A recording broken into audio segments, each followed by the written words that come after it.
Assalamualaikum warahmatullahi wabarakatuh. Selamat sore.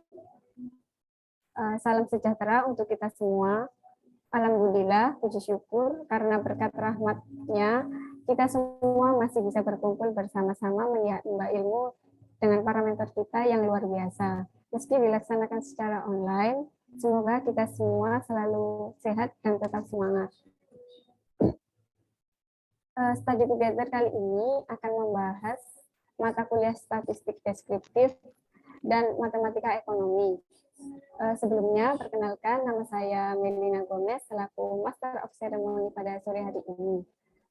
Selanjutnya, saya akan membacakan susunan acara dari Study Together ini.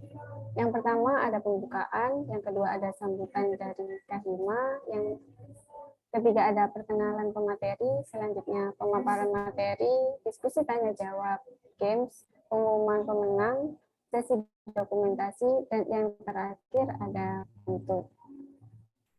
Selanjutnya adalah sambutan yang akan disampaikan oleh Ahmad Agil Surya selaku Ketua Hima Prodi Ilmu Ekonomi. Dipersilakan.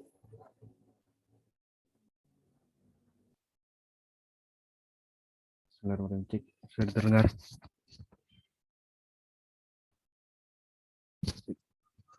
Bismillahirrahmanirrahim. Assalamualaikum warahmatullahi wabarakatuh. Waalaikumsalam warahmatullahi wabarakatuh.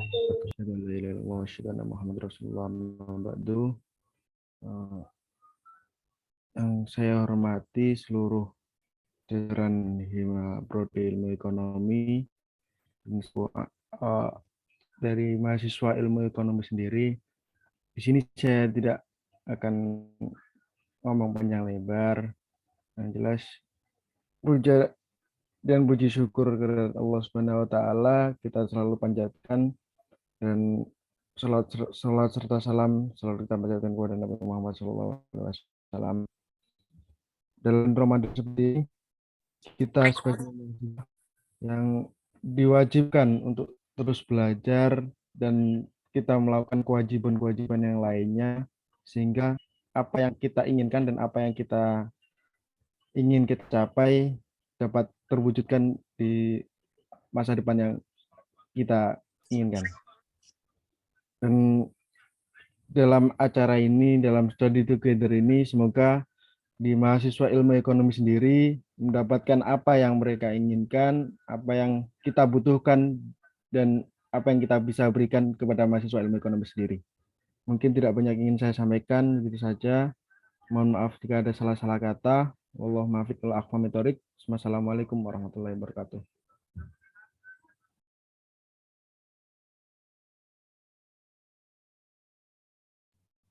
Disampaikan, terima kasih. Selanjutnya, pengenalan materi. Materi yang pertama, kita ada dari semester 6, yaitu Kak Iqbal Abdul Aziz Zain. Dan pemateri yang kedua ada cutting dari semester 6 juga, yaitu Kak Anissa Zahasani.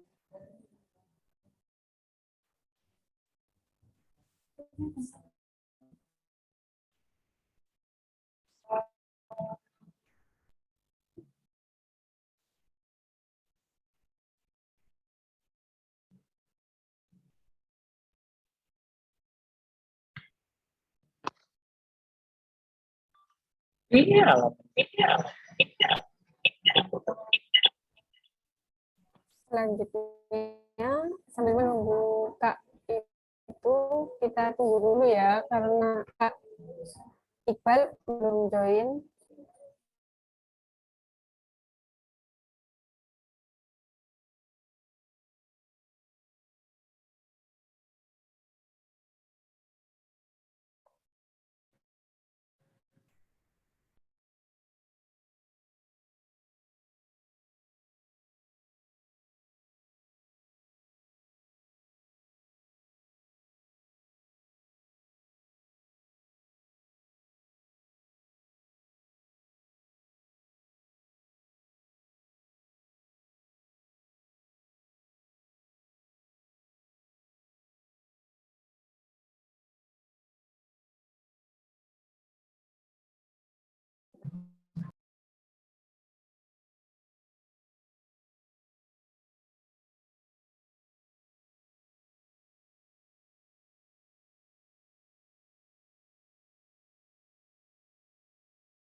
Selanjutnya, yaitu pemaparan materi oleh mentor kita kepada Kak Iqbal, dipersilahkan.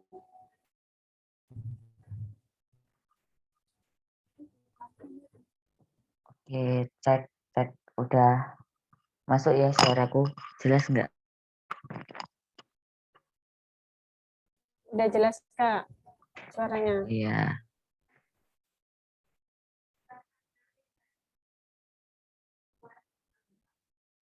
Sebelumnya, bismillahirrahmanirrahim. Assalamualaikum warahmatullahi wabarakatuh. Waalaikumsalam warahmatullahi wabarakatuh. Alhamdulillahirrabbilalamin. Wassalatu wassalamu ala asrofil anbiya'i wal mursalin wa ala alihi wa sahbihi ajmain. Rabbi shrah li sadri wa yassir li amri wahlul 'uqdatam min lisani yafqahu qawli. Pertama-tama marilah kita panjatkan puja dan puji syukur kehadirat Allah Subhanahu wa taala yang telah memberikan kesempatan pada kita semua tentunya sehingga pada kesempatan yang berbahagia ini kita dapat berkumpul dalam acara apa ini? Studi Together ilmu otonomi menjelang UTS ya. Tak lupa sholawat serta salam semoga tetap tercurah limpahkan pada junjungan kita Nabi besar Muhammad SAW yang atas bimbingan beliau kita dapat terhindar atau dapat keluar dari zaman kegelapan menuju zaman yang terang benderang yakni Adinul Islam. Sebelumnya aku ucapin terima kasih banget kepada Hima Prodi Ilmu Ekonomi khususnya dari Departemen Intelektual yang udah memberikan aku kesempatan untuk sharing-sharing sama adik-adik semua. Mungkin langsung aja ya kita masuk ke materi untuk mempersingkat waktu juga. Pastinya kan kalau lama-lama nanti takutnya malah mengganggu puasanya kalian, jadi jenuh gitu. Ini bisa di next untuk slide-nya.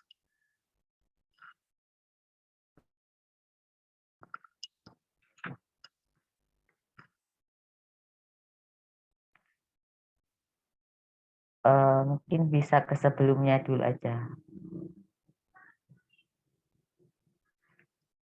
Nah, untuk sesi pertama ini aku mau jelasin ya mungkin sedikit tentang statistik.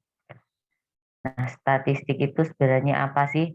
Jadi statistik itu adalah suatu ilmu di mana mempelajari mengenai cara pengumpulan, pengolahan, penyajian, dan analisa terkait data serta cara pengambilan kesimpulan secara umum berdasarkan hasil penelitian.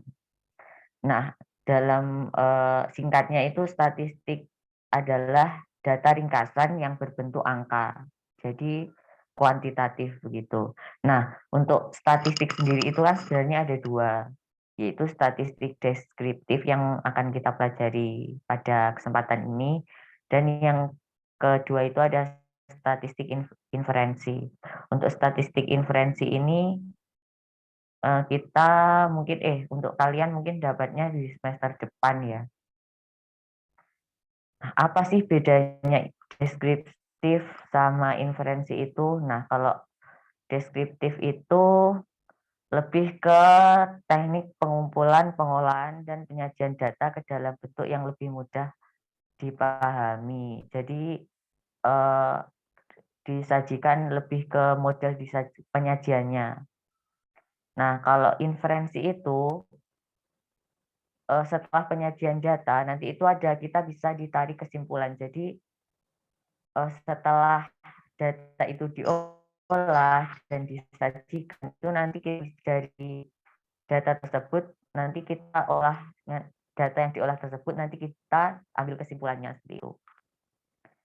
Nah, untuk kegunaan statistik sendiri itu terutama untuk di bidang kita ya sebagai mahasiswa di bidang ekonomi itu nanti statistik itu kita gunakan untuk menghitung pertumbuhan ekonomi, jumlah pengangguran, tingkat inflasi, jumlah uang beredar, dan lain sebagainya. Terus kalau untuk mungkin yang bertanya, kegunaannya apa Mas kalau dibuat kerja di perusahaan? Nah, kalau misal kita kerja di perusahaan itu, statistik itu berguna buat menentukan, misal jumlah perhitungan mengenai, jumlah produksi barang dan jasa untuk mencapai keuntungan maksimum. Terus bisa lagi statistik itu digunakan untuk menentukan, kapan waktu yang tepat untuk menggunakan produk dan menambah produksi itu. Next.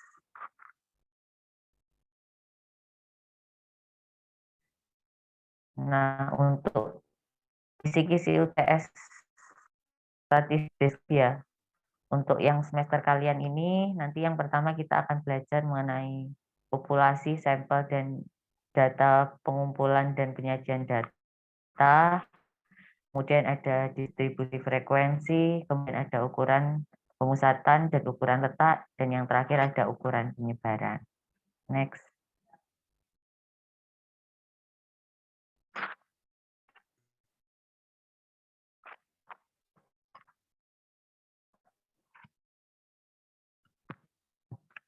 Nah, itu ada pengertian populasi, sampel, dan pengertian data.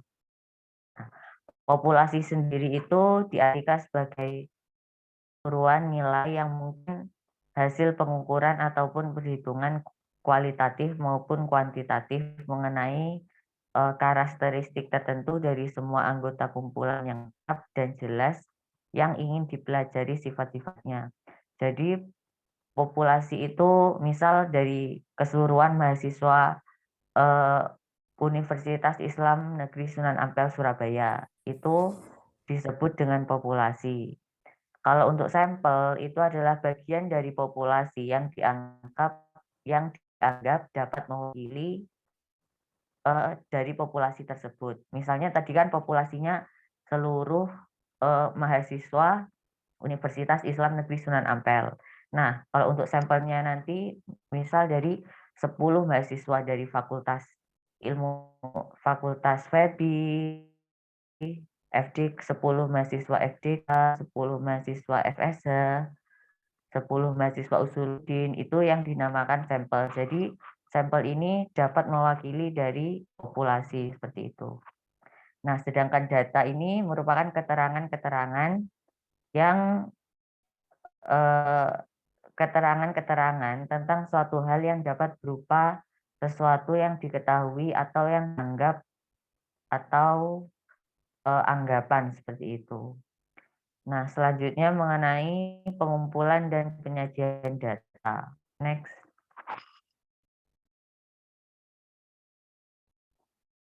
Nah, untuk metode pengumpulan data sendiri itu ada wawancara, ada observasi, ada angket, ada studi dokumen. Mungkin untuk metode-metode ini semuanya udah tahu, mungkin dari dosen sendiri sudah menjelaskan terkaitnya, jadi aku nggak perlu ulangi lagi ya.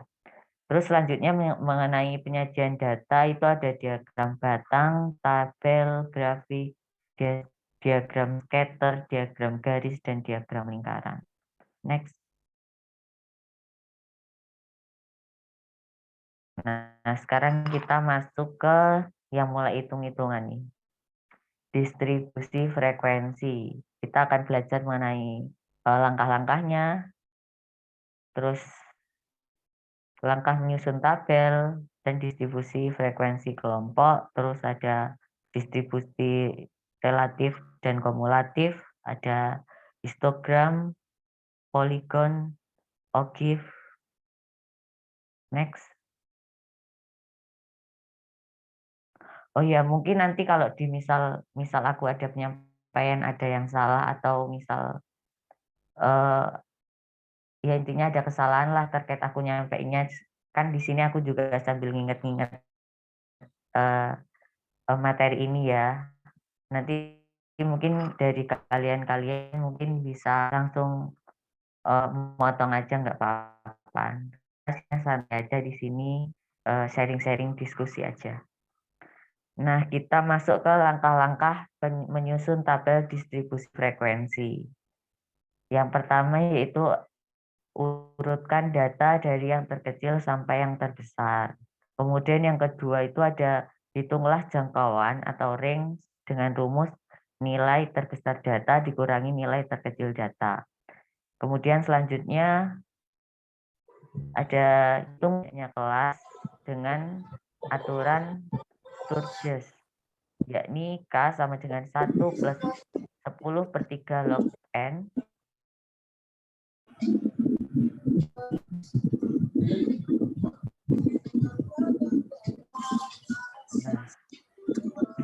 Nah, ada yang mau disampaikan nggak? Ini kok di aku kayak ada yang ngomong. Mungkin bisa di mute dulu. Oh, Oke. Aku ulangi ya.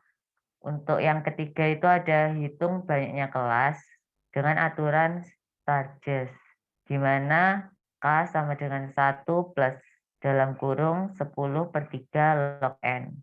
N di sini jumlah data. Kemudian yang keempat ada tentukan panjang kelas dengan rumus P sama dengan R per K.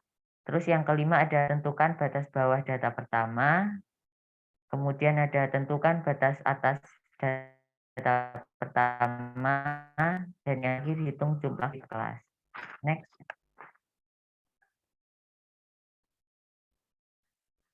Nah, ini ada contoh soal. Diketahui distribusi data pengunjung jurnal online emitter dalam periode bulan Januari adalah sebagai berikut. Datanya ada 13, ada 6, 10, 6, 9, 12, 7, 11, 10, 13, 13, 6, 7, 8, 7, 12, 6, 8, 14, 9, 16, 14, 12, terus ada 9, 12, 5, 11, 8, 12, dan yang terakhir ada 14. Ini kalau nggak salah ada 30 data. Next. Nah, yang pertama itu kita cari terlebih dahulu nilai R-nya dulu atau range-nya dulu. Yaitu data nilai terbesar data dikurangi nilai terkecil data. Nilai terbesar data tadi itu ada 11, kemudian yang terkecil ada 5. Jadi 16 dikurangi 5 sama dengan 11.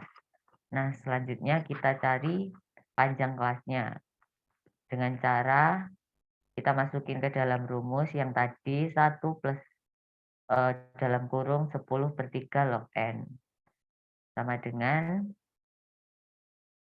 1 plus 10/3 log N-nya jumlah datanya tadi ada 30. Terus hasilnya 5,87. Hasil 10/3 log 30-nya tadi berarti ada 4,87 atau dibulatkan dari hasil 5,87 ini jadi 6. Jadi nanti panjang kelasnya ada 6. Terus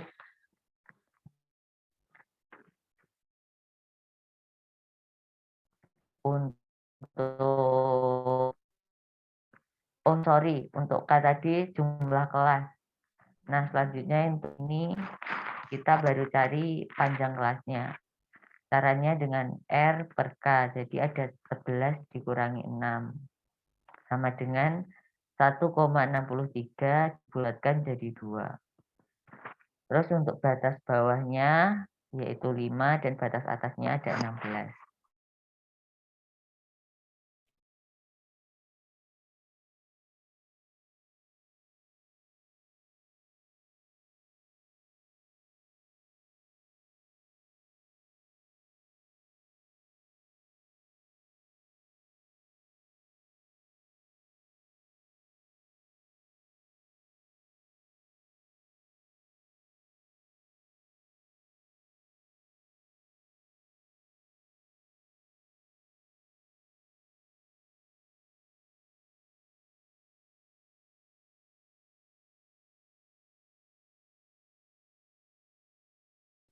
Tunggu sebentar ya, karena masih ada kendala, jadi tunggu sebentar.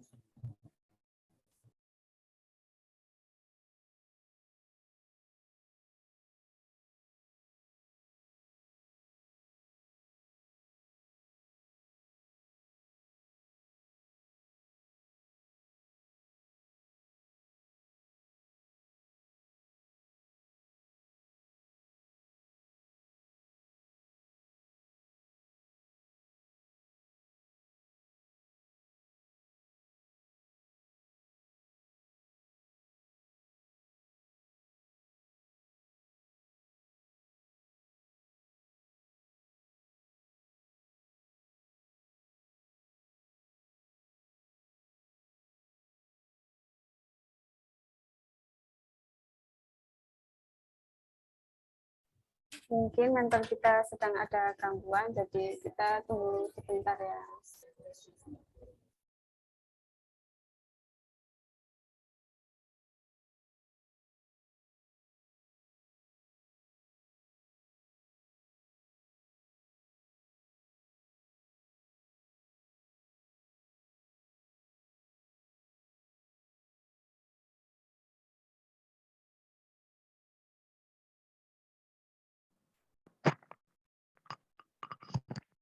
Oke, sorry ya tadi ada sedikit kendala jaringan. Mohon maaf semuanya. Ya, nggak apa-apa, Kak. Mungkin kita lanjut aja ya ke next slide.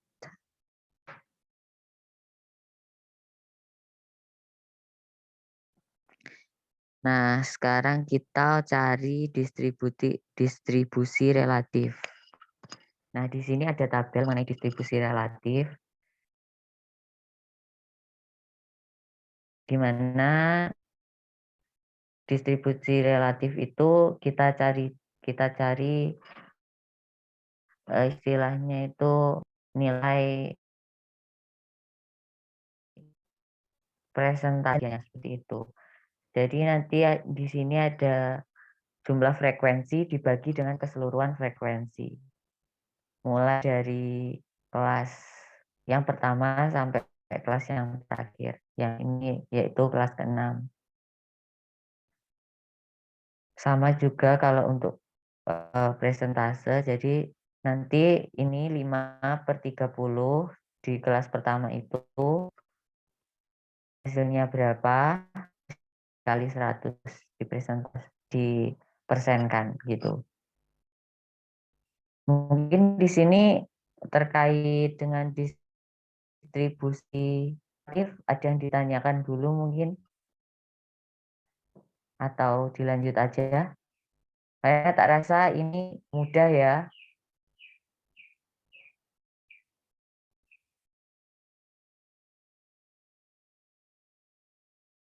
Jelaskan lebih kah?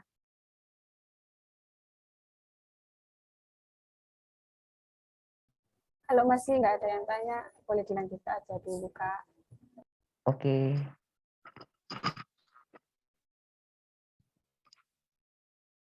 Kita lanjut aja. Mungkin bisa next.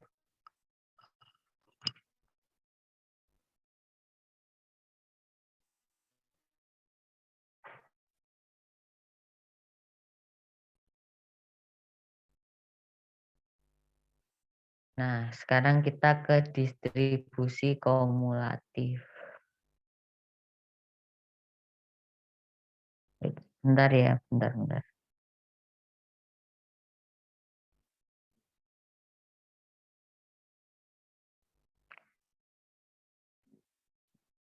Nah, untuk distribusi kumulatif ini kita cari dulu tepi bawahnya. Tepi kelas.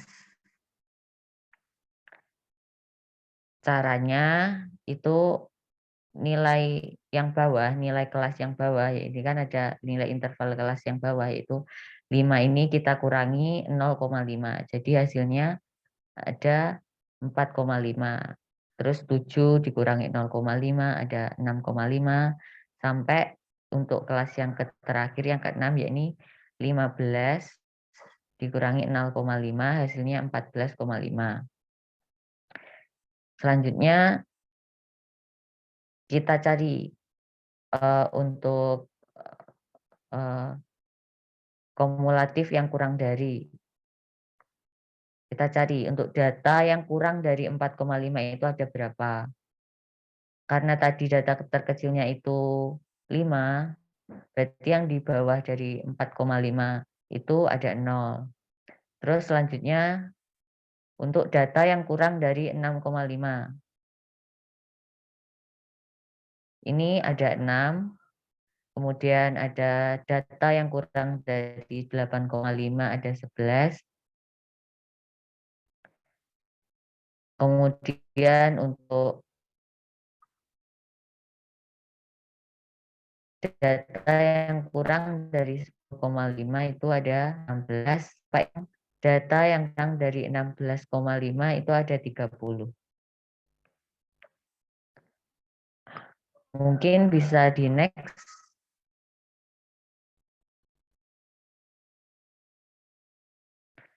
Selanjutnya untuk distribusi kumulatif yang lebih dari. Sama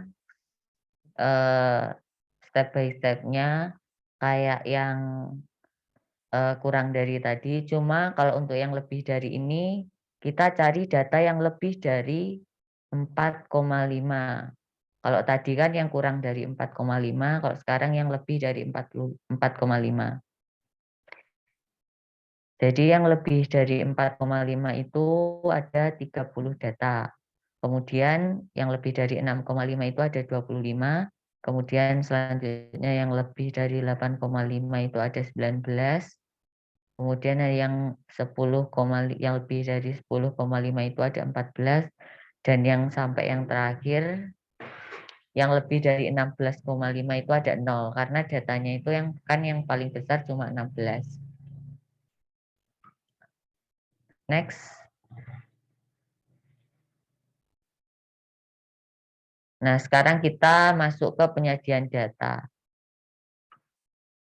Ini ada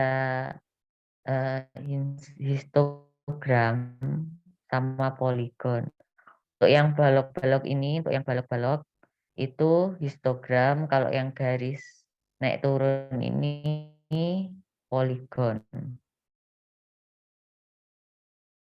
Untuk tata cara gambarnya udah diajarin pastinya. Oh iya, sebelumnya aku mau tanya dulu nih. Untuk dosennya yang semester ini siapa ya? Apa masih Pak Fauzi?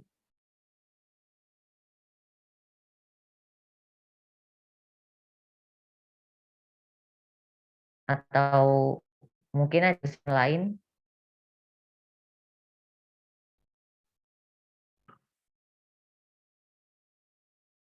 Halo.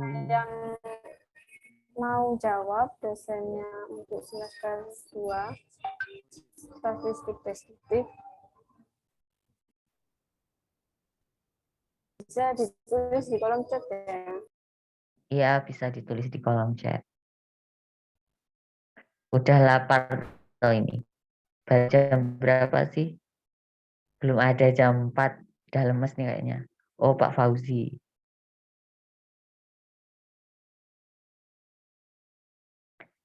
Mungkin kita next aja ya ke selanjutnya. Biar lebih cepat. Nah, sekarang kita masuk OGIF. Untuk OGIF sendiri itu kita pakai data yang hasil dari distribusi kumulatif. Kalau untuk yang lebih dari itu kita gunakan untuk mencari OGIF yang negatif. Sedangkan untuk data yang kurang dari itu kita gunakan untuk OGIF yang positif. Mungkin bisa di next.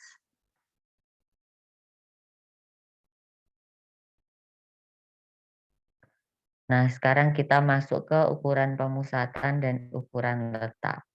Nah, untuk ukuran pemusatan itu ada min, median, modus. Kemudian untuk yang ukuran letak itu ada kuartil, desil, dan persentil.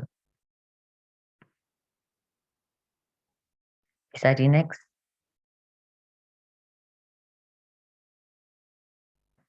Nah, sekarang kita masuk ke MEAN, nilai rata-rata. Untuk rumusnya sendiri, itu ada X sama dengan sigma F dikali M per sigma F.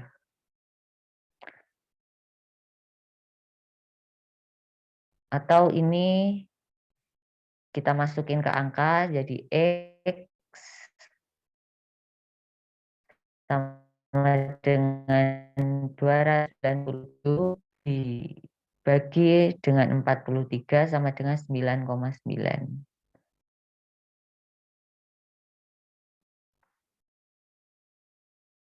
Untuk rata-rata ini, sebelum kita peroleh hasil dari yang rumus ini ya, yang X 9,9 ini, kita cari dulu nilai dari masing-masing frekuensinya. Nah, untuk nilai tengah yang pertama itu kok bisa 5,5 itu dapatnya dari 5 ditambah dengan 6 dibagi 2. Sampai seterusnya sampai nilai yang terakhir yaitu 15,5 itu 15 ditambah dengan 16 dibagi 2 hasilnya 15, kita jumlahkan hasilnya 63. Nah, untuk selanjutnya yaitu kita kalikan jumlah frekuensi dengan hasil nilai tengah tadi.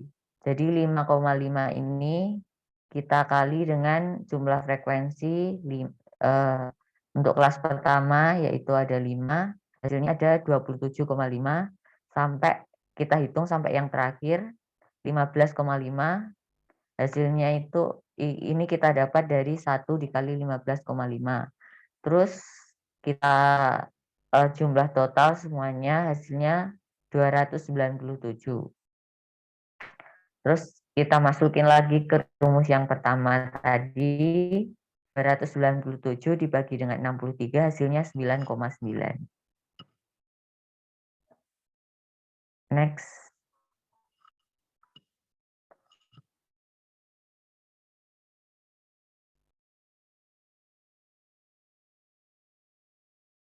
Nah, untuk selanjutnya kita ke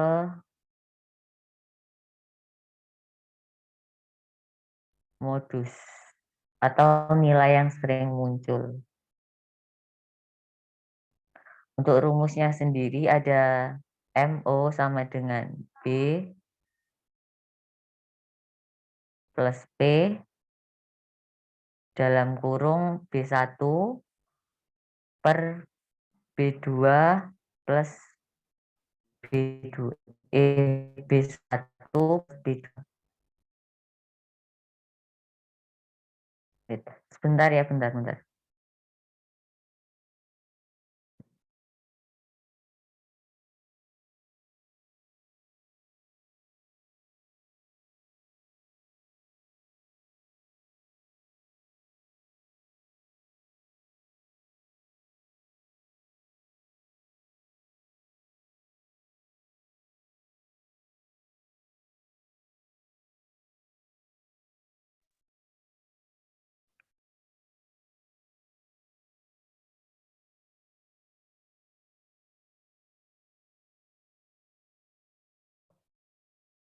Oke, kita masuk ke kelas yang paling banyak, kelas modus yang paling banyak frekuensinya. Ini kita lihat dari jumlah frekuensinya itu ada 5, 6, 5, 7, 6, dan 1. Nah, untuk jumlah frekuensi terbesar itu untuk datanya kan ada di kelas keempat dengan frekuensi 7. Jadi untuk modus sendiri nanti itu kira-kira akan muncul di kelas yang keempat. Terus kita masukin aja ke rumusnya dari tabel yang diketahui ini, kita masukin ke rumus.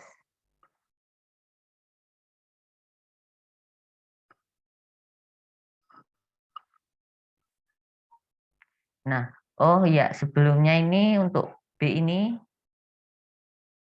untuk B yang pertama ini, yang sebelum plus, ini itu batas kelasnya.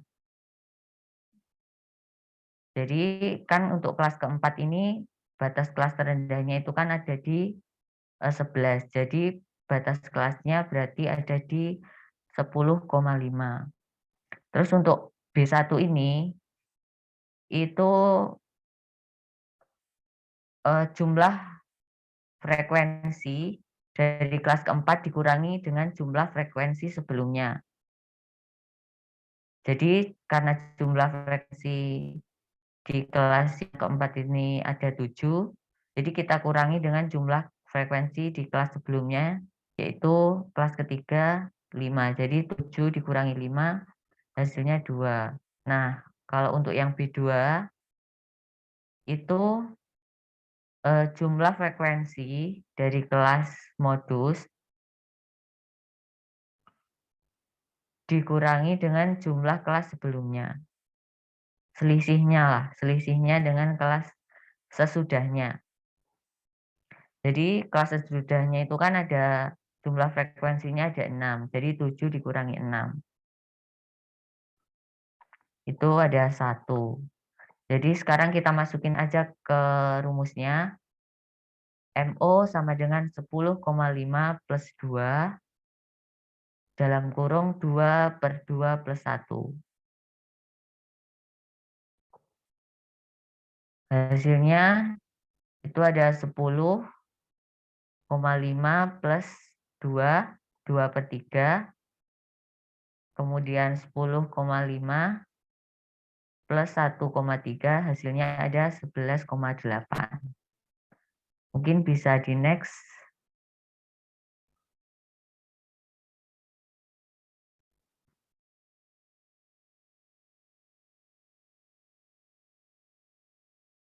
Mungkin kita ke main dulu, main belum ya?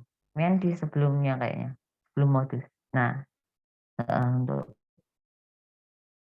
median, maaf, median.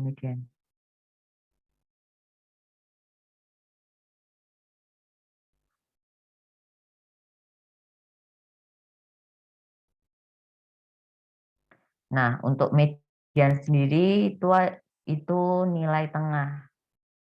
Untuk rumusnya ME sama dengan B plus P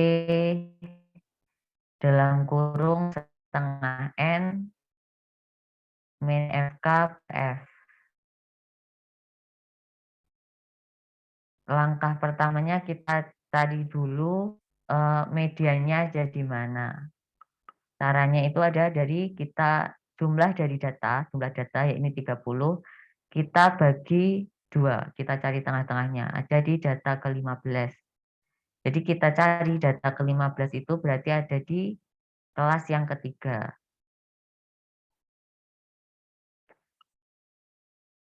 Hampir sama seperti yang modus tadi, cuma yang membedakan itu kalau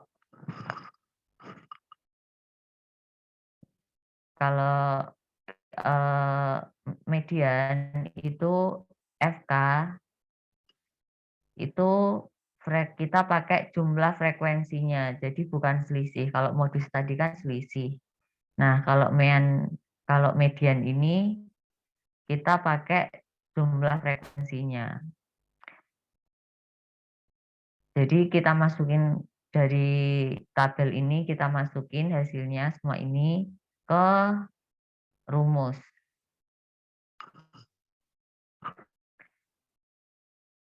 E sama dengan 8,5 untuk tepi bawah kelas yang ketiga.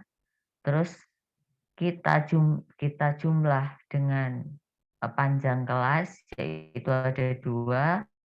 Kemudian dalam kurung setengah kali jumlah data, yaitu ada 30, dikurangi dengan jumlah frekuensi untuk kelas yang sebelumnya, yakni kelas kedua ada 11, kemudian dibagi dengan 5 untuk jumlah frekuensi. Oh, sorry.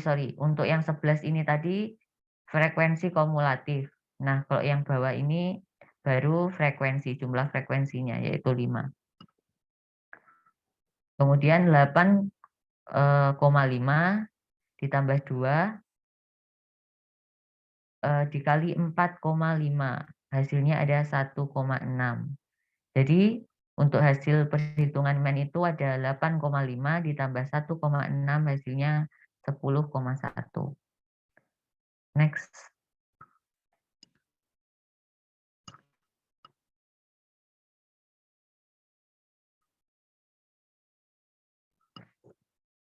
Next.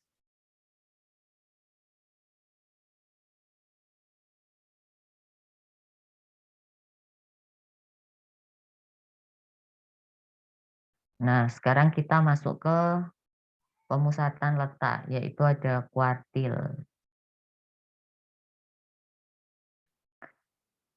Kuartil sendiri itu ada nilai-nilai yang membagi sekumpulan data yang telah terurut menjadi bagian yang sama. Nah, kuartil ini 4 ya, ada 4 bagian, yaitu ada Q1, Q2, dan Q3. Jadi Q1 itu membagi antara bagian yang pertama dengan bagian yang kedua. Kalau untuk yang Q2 itu membagi antara bagian yang kedua dengan bagian yang ketiga. Kalau Q3 itu membagi bagian dari yang ketiga, bagian ketiga dengan bagian yang keempat.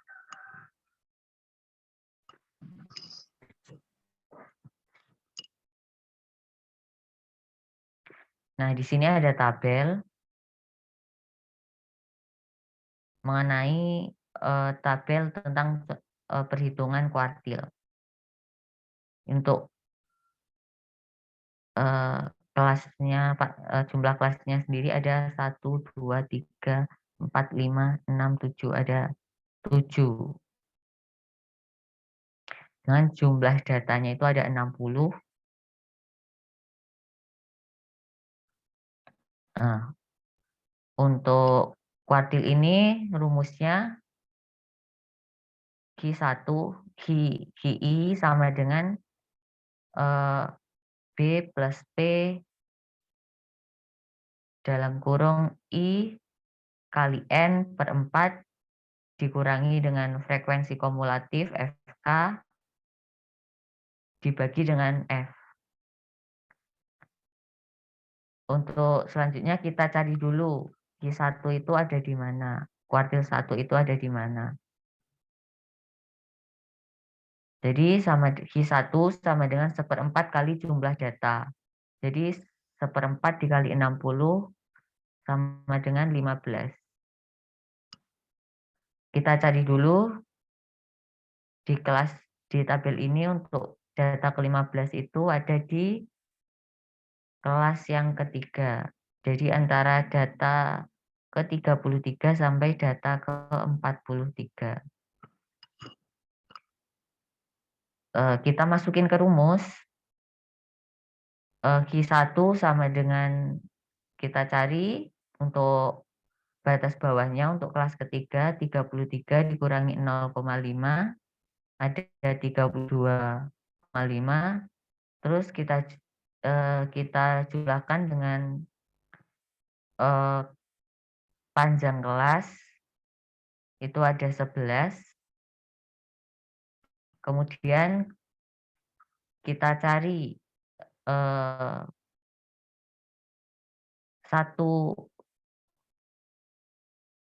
bisa di 1 per apa ini? 1 dikali 60 dibagi 4, kemudian dikurangi dengan jumlah frekuensi kumulatif sebelumnya. Ya, ini ada 11. Terus kita bagi dengan jumlah frekuensi untuk kelas yang ketiga. Itu ada 11. Selanjutnya yakni 32,5 ditambah dengan 11. Terus dalam kurung 15 dikurangi dengan 11 per 11 Terus ketemu hasilnya itu 32,5 ditambah dengan 4 dengan ketemu hasil akhir 36,5. Jadi untuk Q1 itu 36,5. Next. Nah, kalau kuartil tadi membagi data menjadi 4 bagian yang sama besar. Kalau desil ini membagi data menjadi 10 bagian yang sama besar. Untuk rumusnya sendiri hampir sama. Yang membedakan kalau tadi di kuartil itu dibaginya itu datanya itu 4, kalau di desil itu jadi 10. Jadi tinggal diganti aja. DI sama dengan B plus P dalam kurung I kali N per 10 min FK per F. Sama seperti kuartil tadi, kita tinggal masukin aja dari hasil-hasil perhitungan di tabel ini. Kita cari dulu yang ditanyakan kan ini D9, desil 9. Kita cari dulu desil 9 itu ada di data keberapa. Caranya seperti kuartil tadi, 9 kita bagi dengan 10 dikali dengan jumlah total data yaitu ada 60 sama dengan 54. Berarti untuk D9 itu letaknya ada di data ke-54. Data ke-54 itu berarti ada di kelas yang ke-6. Ya, ada di kelas yang ke-6. Selanjutnya kita masukin ke rumus. D9 sama dengan kita cari batas bawahnya. Itu ada 65,5 ditambah dengan panjang kelas 11. Kemudian 9 dikali 60 jumlah data. Dibagi dengan 10. Terus dikurangi 49 jumlah frekuensi kumulatif sebelum kelas desil tadi yang ada di data ke-57 ada di kelas ke-7, maaf. Terus dibagi dengan 8. Jumlah frekuensi 8. Ketemu hasil 65,5 ditambah 11 dikali dengan dalam kurung 54 dikurangi 49 dibagi dengan 8 ketemu hasil 65,5 ditambah 6,875 ketemu hasil akhir 72,735. Next.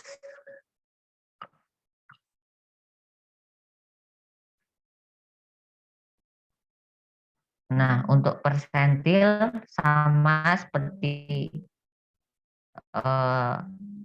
kuartil dan desil tadi. Yang membedakan kalau persentil ini membagi menjadi 100 bagian yang sama besar. Kita cari dulu yang ditanyakan ini ada persentil ke-75. Kita cari kelas ke persentil ke-75 itu ada di kelas keberapa dari tabel. Jadi 75 dibagi dengan 100 dikali 60 hasilnya ada 45. Berarti untuk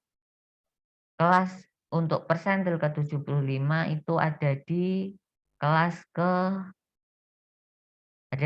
ke-5. Di data ke-55 sampai 65 dengan frekuensi 12 dan frekuensi kumulatif 49. Nah, kita masukin ke rumus 54,5 untuk batas kelas batas bawah kelas kelima, yaitu 55 dikurangi 0,5, 54,5 ditambah dengan 11 jumlah panjang kelas, kemudian dikali dengan 75 dikali 60 dibagi dengan 100 dikurangi dengan frekuensi kumulatif sebelumnya,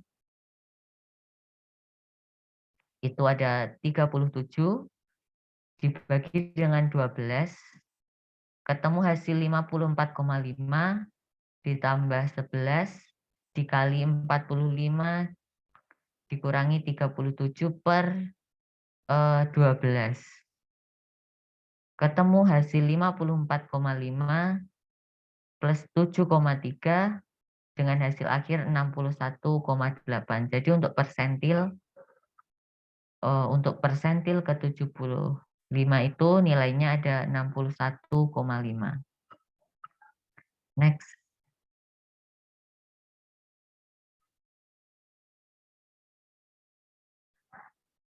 Nah, udah selesai ya untuk materi yang statistik deskriptif. Mungkin aku mau sharing sedikit aja ya mengenai UTS.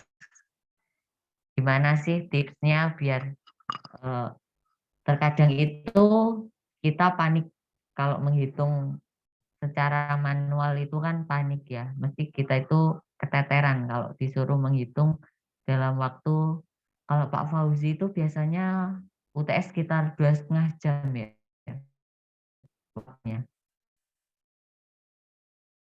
Kalau nggak salah kalau zamanku dulu itu sekitar 2 jaman lah. Itu rata-rata dari teman-temanku itu banyak yang keteteran untuk menghitung. Karena kan mereka ngitungnya manual, jadi rata-rata itu banyak yang telat gitu. Jadi untuk tips buat adik-adik semua, kalau bisa ngerjainnya itu santai aja, terus jangan buru-buru pengen cepet dan selesai lah istilahnya, pokoknya gitu, santai aja, terus sebisa mungkin sisain waktu sekitar 15 sampai 10 sampai 15 menit untuk cross check jawaban kita dari awal sampai akhir, kita pastiin dulu dari masing-masing perhitungan kita itu udah benar apa belum. Terus untuk tips lagi biar cepat ngitungnya, kalian itu bisa pakai Excel. Kalau Pak Fauzi itu setauku memperbolehkan pakai Excel. Jadi nanti kalian nggak perlu ngitung manual pakai kalkulator. Pastinya kan kalau ngitung manual pakai kalkulator itu lama ya ngitungnya, kan satu-satu dulu. Jadi kalian kalau misal mahir Excel, kalian bisa pakai Excel. Jadi kalian nggak perlu capek-capek nulis lagi.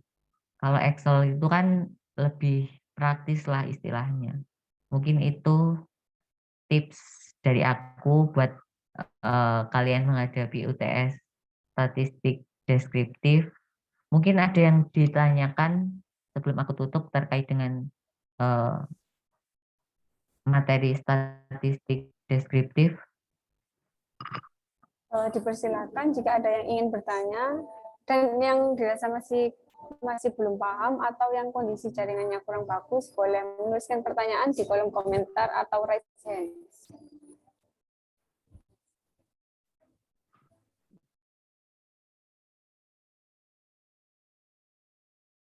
Ayo teman-teman yang mau tanya.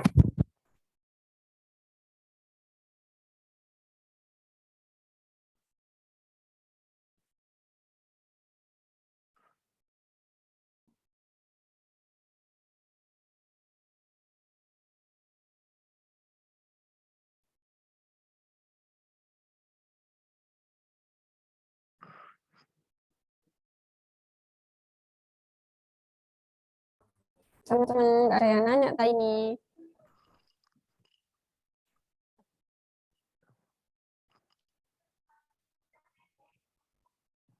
Mungkin udah paham semua ya ini. Ya, mungkin udah paham semua. Karena kalau untuk yang statistik deskriptif ini, apalagi untuk yang materi UTS ini tak rasa adik-adik semua udah bisa ya. Karena memang ini kalau misal kita sepengalamanku, aku bandingin kalau sama yang materi setelah ini lebih mudah yang untuk materi UTS ini. Terus kan adik-adik semua kan pastinya kalau urusan hitung-hitungan udah pasti mahir lah, kan anak ilmu ekonomi. Basicnya kan udah hitung-hitungan. Mungkin cukup sekian aja ya, Mbak MC. Minta Kalau waktunya memang nggak ada yang untuk dokumentasi. Selanjutnya, oh untuk ya, penyerahan sertifikat serta dokumentasi kepada mentor kita, Kak Iqbal Abdul Aziz Zain, semua peserta yang hadir dimohon untuk menyalakan kameranya. Nanti pada hitungan ketiga, admin yang akan screenshot. Sebentar ya, nunggu share screen sertifikatnya. bentar Mbak MC, aku tak ganti background dulu ya, biar sama kayak teman-teman yang lain. Iya, Kak.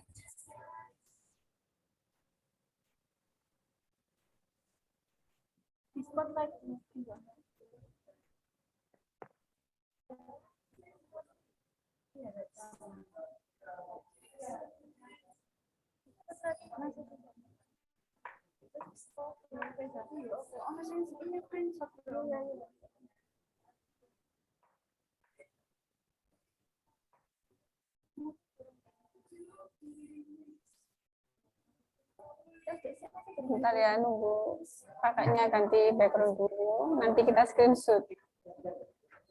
Yang Ya, bisa udah. on cam ya. Oke, udah siap semua. 1, 2, 3. Lagi ya. 1, 2, 3. Baik, terima kasih pemaparan meriah dan diskusi yang luar biasa sehingga kita bisa mendapatkan banyak bekal untuk UTS nantinya. Terima kasih banyak ya untuk mentor kita kali ini, Kak Abdul Aziz Zain. Ya, sama-sama. Sukses buat adik-adik semua UTS-nya. Semoga dapat nilai yang terbaik.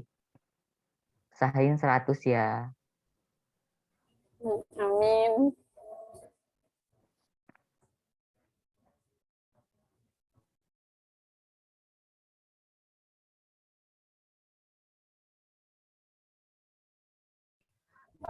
Oke, materi selanjutnya yaitu oleh mentor kita kepada Kak Anissa Zahra Sani, dipersilahkan.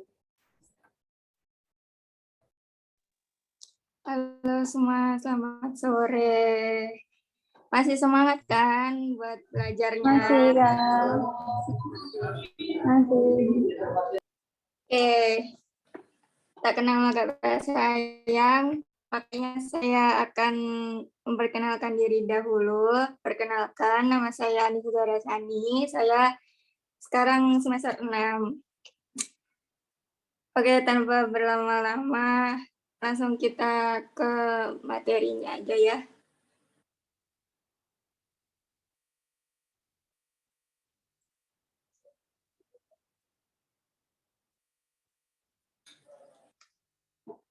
Jadi kali ini saya akan membahas tentang matematika ekonomi.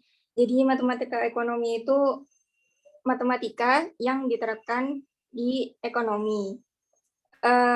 Matematikanya sama kok kayak kita pelajari waktu SMA dulu. Jadi rumus-rumusnya itu sama, cuman bedanya itu diterapkan dalam ekonomi kayak gitu. Next.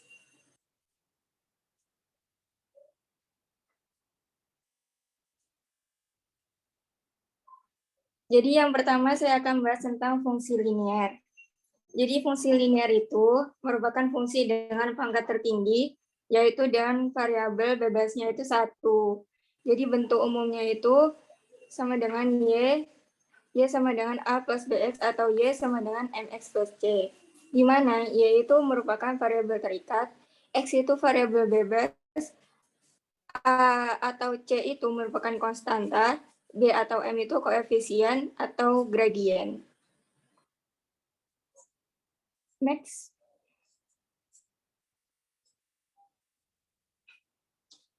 Jadi grafik dari fungsi linear sendiri itu pasti akan selalu berbentuk garis lurus. Mau itu miring atau lurus atau horizontal atau vertikal. Lalu titik potongnya itu merupakan titik A, yaitu perpotongan antara sumbu Y atau X sama dengan 0, lalu perpotongan sumbu X jika Y sama dengan 0. Jadi di gambar itu, di grafik itu, bisa dilihat bahwa B itu kemiringan garis, lalu jika kemiringannya itu positif, maka garisnya itu miringnya ke atas. Kalau kemiringannya negatif, maka miringnya itu ke bawah. Next.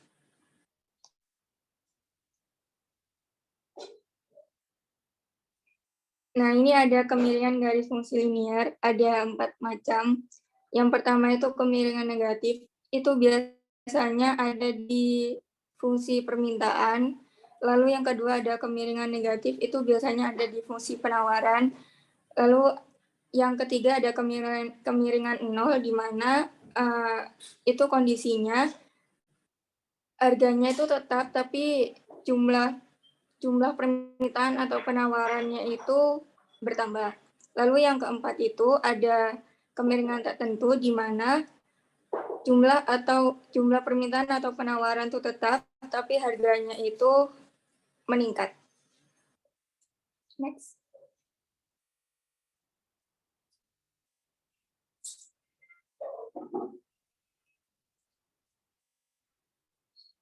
Lanjut.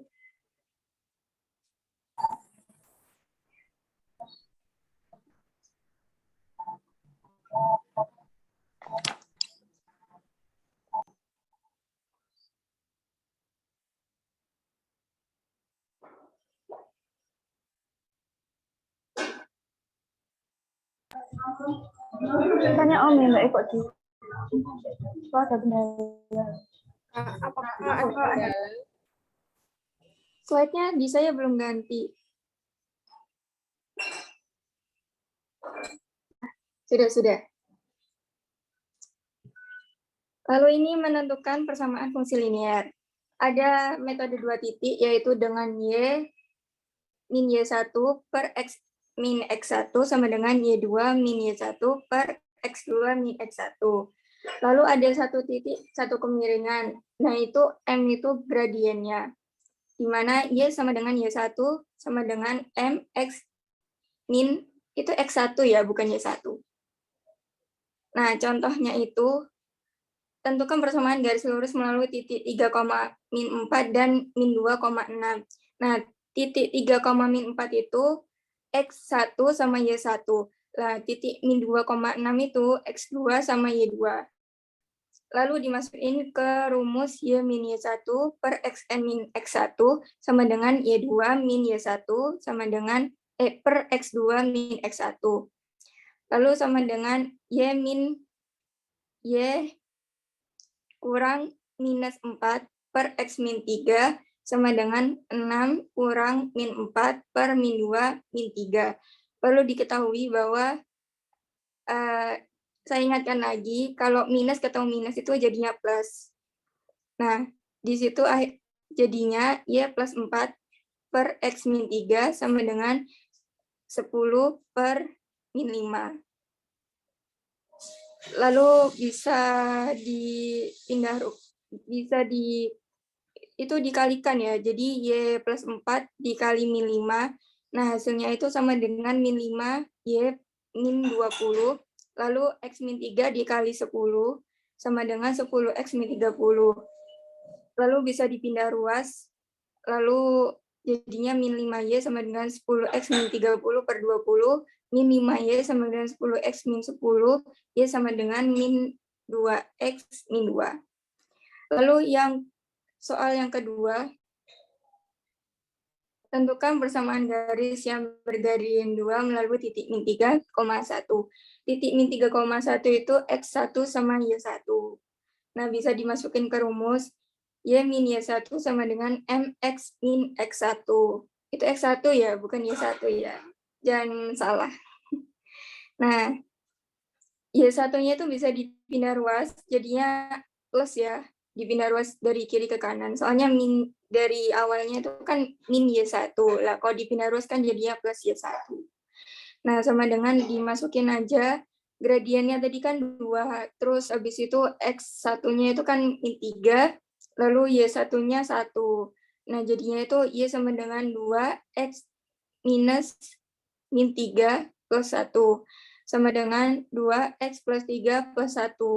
Nah, itu dikali ya, karena di dalam kurung. Jadinya 2X, 2 dikali X, lalu 2 dikali 3. Nah, jadinya Y sama dengan 2X plus 6 plus 1, Y sama dengan 2X plus 7. Next.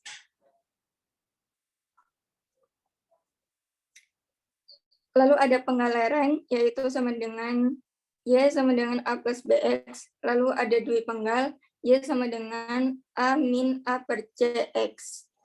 Contohnya yaitu, jika diketahui penggal dan kemiringan garis Y sama dengan Fx adalah 4 dan 2, maka persamaan linearnya adalah, ya ini tinggal dimasukin aja, jadinya 4 itu kan A, terus 2 itu B, jadinya dimasukin ke rumus A plus BX, jadinya Y sama dengan 4 plus 2X. Lalu soal yang kedua, jika penggal sebuah garis lurus pada sumbu vertikal adalah 2 dan sumbu horizontal adalah min 4, maka persamaan linearnya adalah, nah, A-nya di sini kan 2. Min 4-nya ini sebagai C. Dimasukin ke rumus, jadinya Y sama dengan 2 minus 2 per minus 4X. Jadinya Y sama dengan 2 minus 0,5X.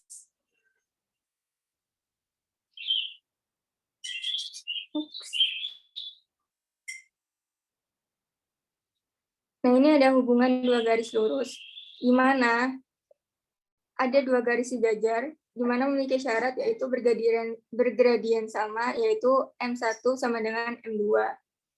Lalu yang kedua ada tegak lurus, di mana memiliki syarat perkalian gradien kedua garis hasilnya sama dengan min 1, atau M1 kali M2 sama dengan min 1. Next. Lalu ada yang berimpit, itu apabila persamaan garis satu sama dengan yang lain, ketika persamaan garis satu sama dengan persamaan garis lain. Nah, perbedaan dengan yang tadi, apa itu, yang dua tadi itu nggak ada, yang ini tuh nggak ada gradiennya. Terus lalu ada berpotongan, terjadi ketika gradien garis tidak sama atau M1 tidak sama dengan M2.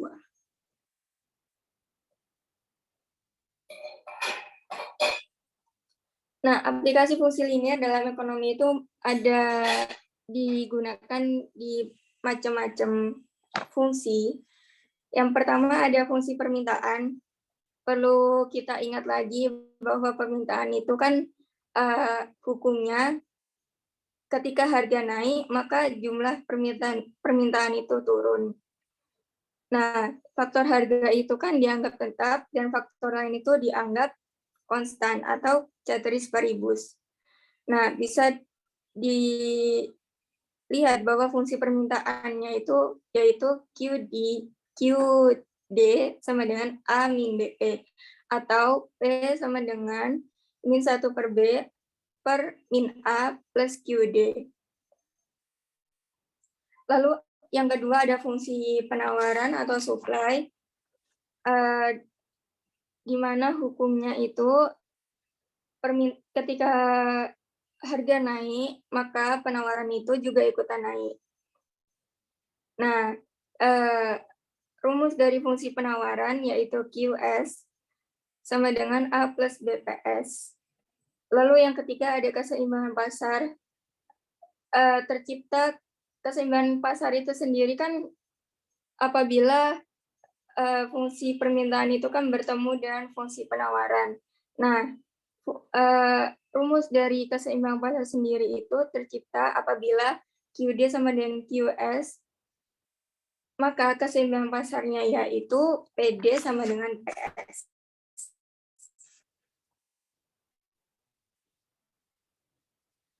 Lalu yang keempat ada pajak dan subsidi.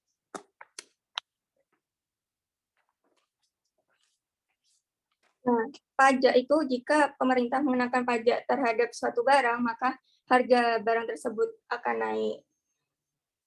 Bisa dilihat fungsi dari pajak yaitu min A plus B plus P. Sebenarnya fungsi dari pajak sendiri tidak hanya itu saja, tapi ada 3 macam juga, yaitu ada pajak ditanggung konsumen dengan rumus TK sama dengan PE aksen per PE. Lalu ada pajak ditanggung produksi, yaitu TP sama dengan T min TK. Lalu yang ketiga ada jumlah pajak diterima pemerintah, yaitu T sama dengan QE aksen kali T. Nah, subsidi sendiri,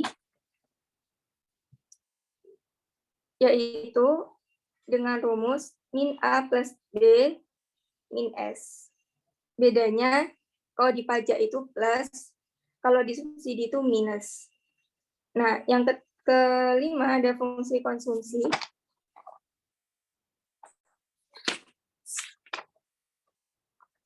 Fungsi konsumsi sendiri itu apabila pendapatan naik, maka konsumsi itu juga akan naik.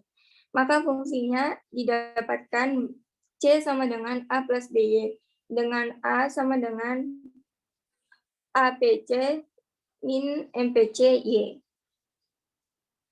MPC itu keinginan konsumsi, yaitu dengan rumus delta C per delta Y. APC itu keinginan konsumsi rata-rata dengan rumus C per Y.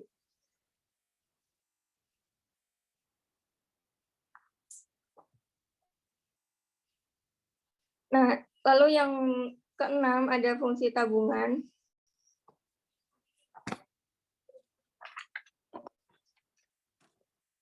Fungsi tabungan sendiri sama dengan kayak fungsi konsumsi, di mana apabila pendapatan naik, maka tabungan itu juga akan naik.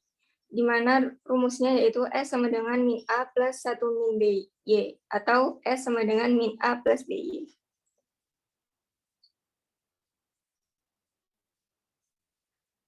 Nah, ini contoh soalnya. Suatu masyarakat tidak bisa menabung bila pendapatannya hanya 20 juta, dan meskipun pendapatannya 0, mereka masih harus melakukan konsumsi sebesar 10 juta. Bagaimana bentuk fungsi tabungannya dan gambar grafik fungsinya? Nah, diketahui bahwa di situ kan suatu masyarakat tidak bisa menabung, maka S-nya itu sama dengan 0. Lalu pendapatannya atau sama Y-nya itu sama dengan 20 juta, maka C sama dengan 20 juta. Nah, bisa didapetin C sama dengan 20 juta itu didapetin dari Y sama dengan C plus S. Y-nya itu kan 20 juta. C-nya itu kan belum diketahui, nah S-nya itu kan 0, berarti kan C-nya itu sama dengan 20 juta. Nah, konsumsinya ini dianggap sebagai A, atau A-nya itu berarti 10 juta. Nah, jika Y sama dengan 0, yang ditanya yaitu fungsi tabungannya, lalu yang kedua gambar kurva fungsinya. Nah, fungsi tabungan, tadi kita masuk ke rumus fungsi konsumsi dulu, yaitu C sama dengan A plus BCY. C-nya itu tadi kan diketahui 20 juta. Nah, A-nya itu kan 10 juta, lalu Y-nya itu kan 20 juta. Nah, bisa dipindahkan 20 juta dikurangi 10 juta sama dengan 20 juta B. Nah, 20 juta dikurangi 10 juta sama dengan 10 juta sama dengan 20 juta B. B-nya itu sama dengan 0,5 didapatin dari 20 juta dibagi 10 juta. Nah, S-nya tadi itu kan rumusnya min A plus 1 min BY. Nah, tinggal dimasukin aja. A-nya tadi itu kan 10 juta, berarti kan min 10 juta plus 1 Y. Nah, 1 min B-nya tadi kan 0,5. Berarti kan 1 dikurangi 0,5 sama dengan 0,5. Berarti kan tetap 0,5 Y. Nah, untuk menentukan grafik fungsinya, yaitu apabila titik potong sama dengan sumbu Y, maka S sama dengan 0. Berarti bisa dianggap S sama dengan min 10 juta sama plus 0,5 Y, S-nya itu dianggap 0, berarti min 10 juta plus 0,5 Y, 10 juta dipindah ruas, jadi 10 juta, minus 10 jutanya dipindah ruas, jadinya 10 juta sama dengan 0,5 Y, Y sama dengan 20.000. Didapatin dari 10 juta dibagi 0,5. Jadi koordinat A-nya sama dengan 20 juta, 0. Nah, yang kedua, tentukan titik potong dengan sumbu S. Maka Y sama dengan 0. Berarti S sama dengan min 10 juta plus 0,5 Y.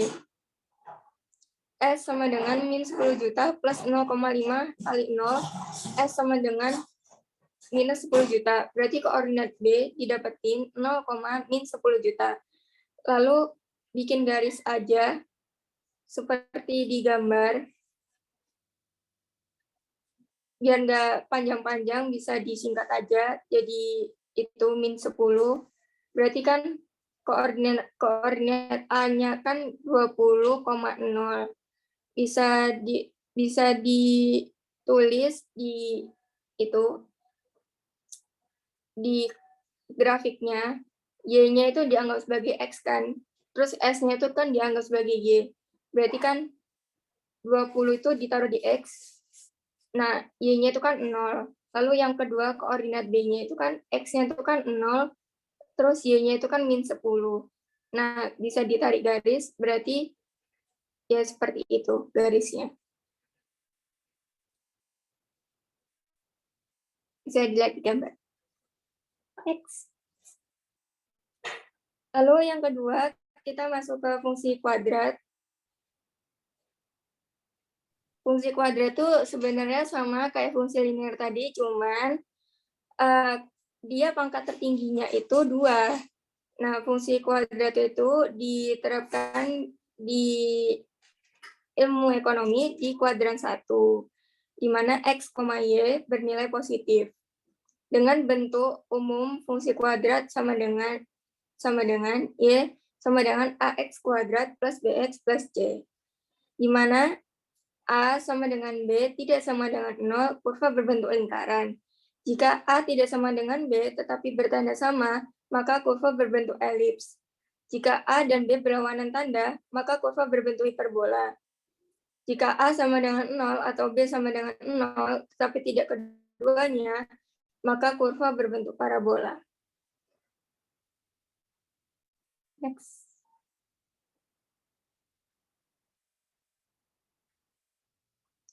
Nah, ini bentuk dari parabola berdasarkan sumbu simetris dan titik puncak.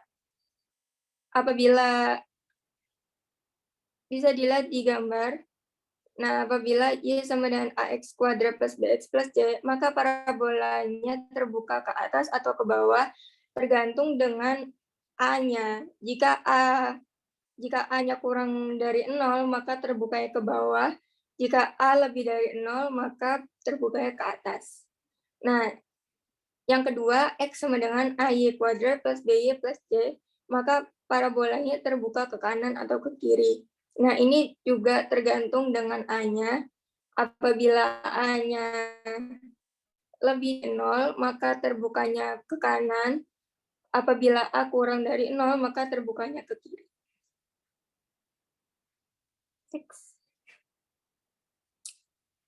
Nah, ini bentuk parabola berdasarkan nilai diskriminan.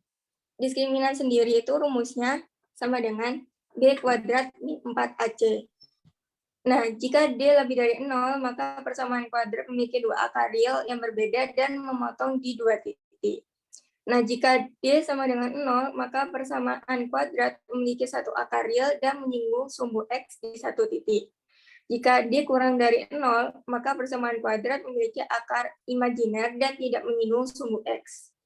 Bisa dilihat di gambar di kanan. bisa dilihat di gambar. Nah, seperti itu. Semuanya juga tergantung A-nya ya. Jika A-nya lebih dari 0, gambarnya kayak gitu. Kalau A-nya kurang dari 0, gambarnya kayak gitu juga. Next. Nah, aplikasi fungsi kuadrat itu juga sebenarnya macam-macam, tapi di sini dibahas 3 aja. Yang pertama ada fungsi permintaan, di mana di fungsi kuadrat ini fungsi permintaan apabila mempunyai A kurang dari 0, maka bentuk kurva terbuka ke bawah atau ke kiri. Seperti yang dijelaskan, kurva berada di kuadran 1 ya. Nah, fungsi permintaan bisa ditulis sebagai berikut, yaitu P sama dengan min AQ kuadrat plus BQ plus C, atau Q sama dengan min AP kuadrat plus BP plus C. Lalu yang kedua ada fungsi penawaran. Fungsi penawaran di fungsi kuadrat diketahui mempunyai A lebih dari 0, sehingga kurva parabola terbuka ke atas atau ke kanan.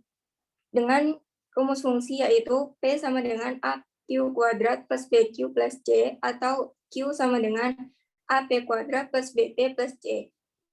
Lalu ada penerimaan total. Penerimaan total atau total revenue atau TR merupakan fungsi dari jumlah barang dan juga merupakan hasil kali dari jumlah barang dan harga barang. Atau bisa dilihat TR sama dengan P kali Q. Next. Nah, contoh soalnya diketahui fungsi permintaan P sama dengan 9 minus Q kuadrat. Gambarkan kurva permintaannya.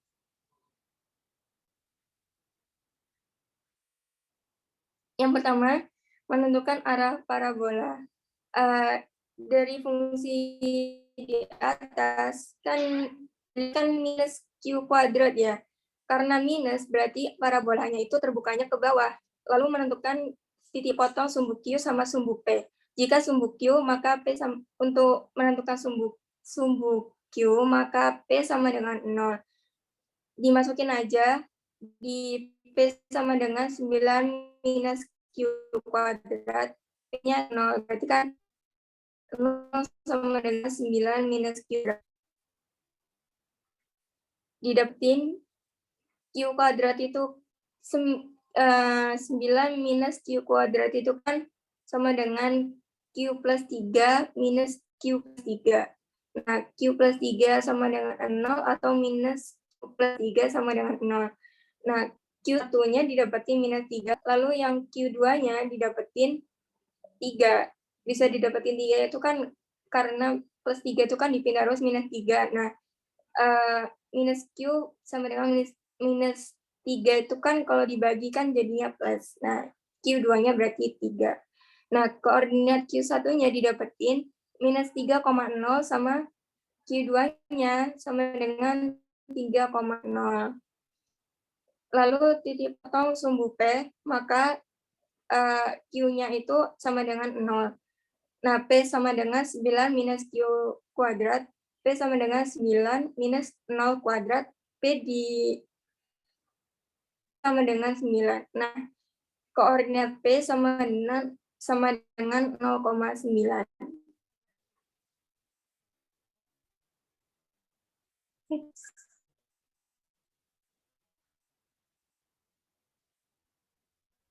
Lalu menentukan titik puncak. Menentukan titik puncak itu rumusnya minus B plus per 2A minus B per 2A, minus B kuadrat minus 4AC per 4A. Minus B minus 4AC itu kan dari determinan ya.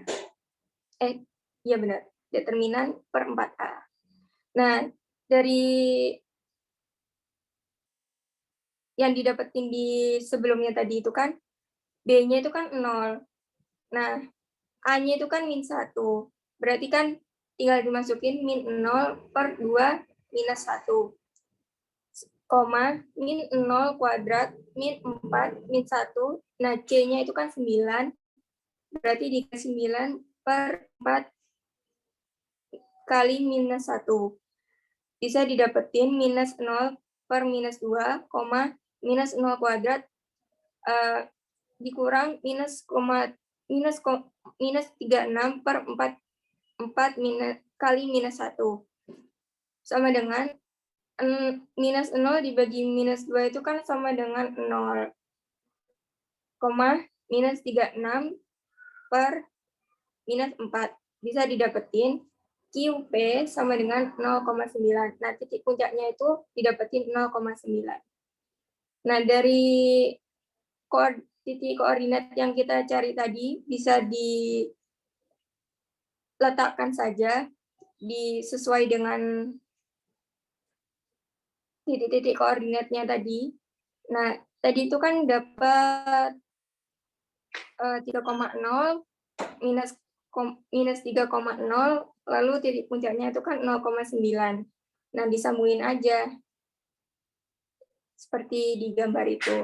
Nah, bisa dilihat parabolanya itu kan ngarahnya ke bawah karena tadi itu minus 9 minus Q kuadrat. Nah, kuadratnya itu kan minus, berarti kan parabolanya ngarahnya ke bawah. Next. Udah, gitu aja. Mungkin ada yang mau ditanya. Persilakan jika ada yang ingin bertanya dan tidak paham atau yang jaringannya kurang jelas, kurang bagus, bisa menuliskan pertanyaan di kolom komentar. Ayo teman-teman nanya.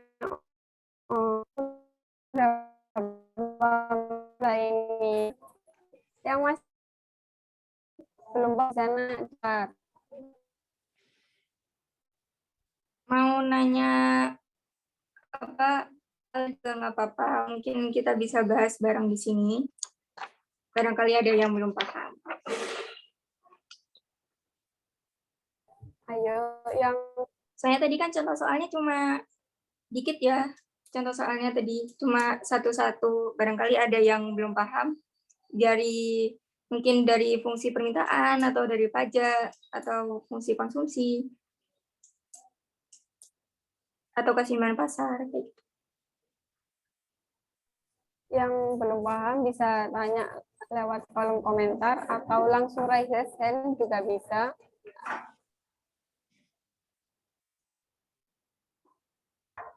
Ayo teman-teman. Udah paham semua tak ini, kok nggak ada yang nanya. Jangan malu-malu guys. Jangan malu-malu buat nanya. Mumpung kita lagi belajar bareng nih. Daripada nanti kalian belajar sendiri, bingung gitu kan. Ini gimana, kok bisa dapet kayak gini, kayak gitu.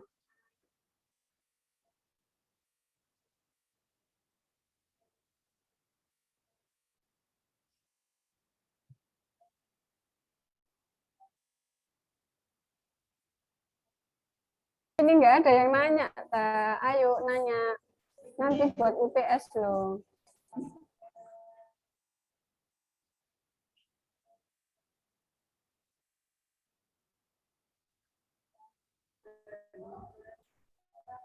Udah paham semua, tak? Mungkin dari penjelasanku tadi ada yang kurang paham, bisa ditanyakan. Atau kalian mau nanya soal yang kalian nggak paham. Atau yang jaringannya kurang bagus atau kurang jelas dari penjelasan kakak tadi, bisa ditanyakan. Nanya random aja, nggak apa-apa kok.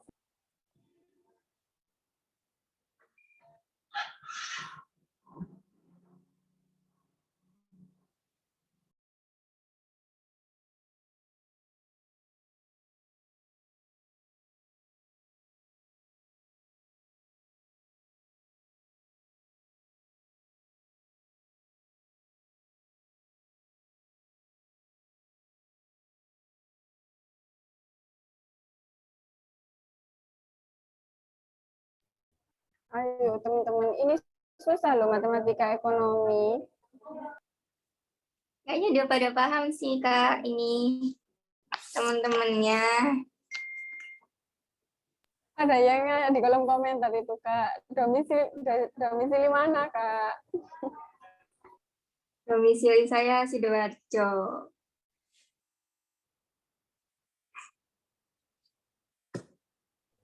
Oh, kakaknya dari Sidoarjo. Nggak ada yang nanya lagi ta ini.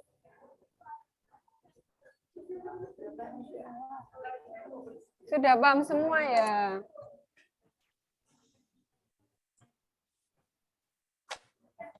Ada kuis ya Kak ya?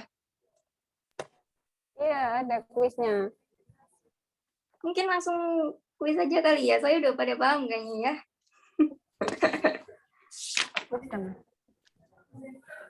Oke, selanjutnya kita akan ada games yang berhadiah Shopee Pay untuk 3 orang pemenang. Langsung saja saya serahkan kepada Novara selaku PJ Games, dipersilahkan.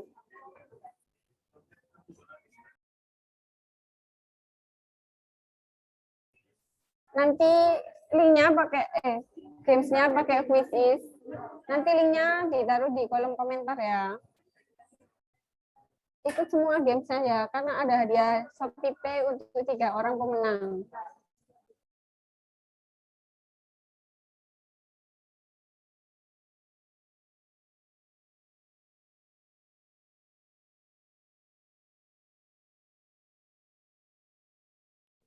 Ayo barangkali sebelum kuis ada yang mau nanya.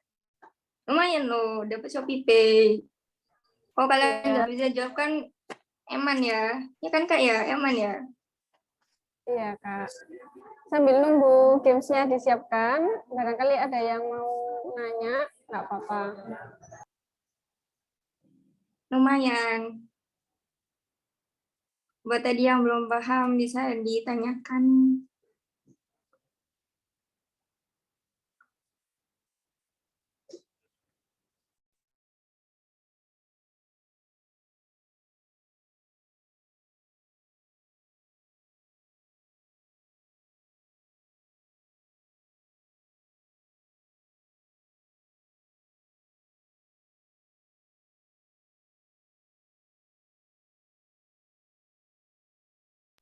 Oh, ada pertanyaan Kak dari Kak Iqbal Abdul Aziz. Tips dan trik Kak biar cepat hafal rumus. Ini kan Kakak yang tadi ya nanya. Tips and tricks. Sebenarnya rumusnya itu gitu-gitu aja kok.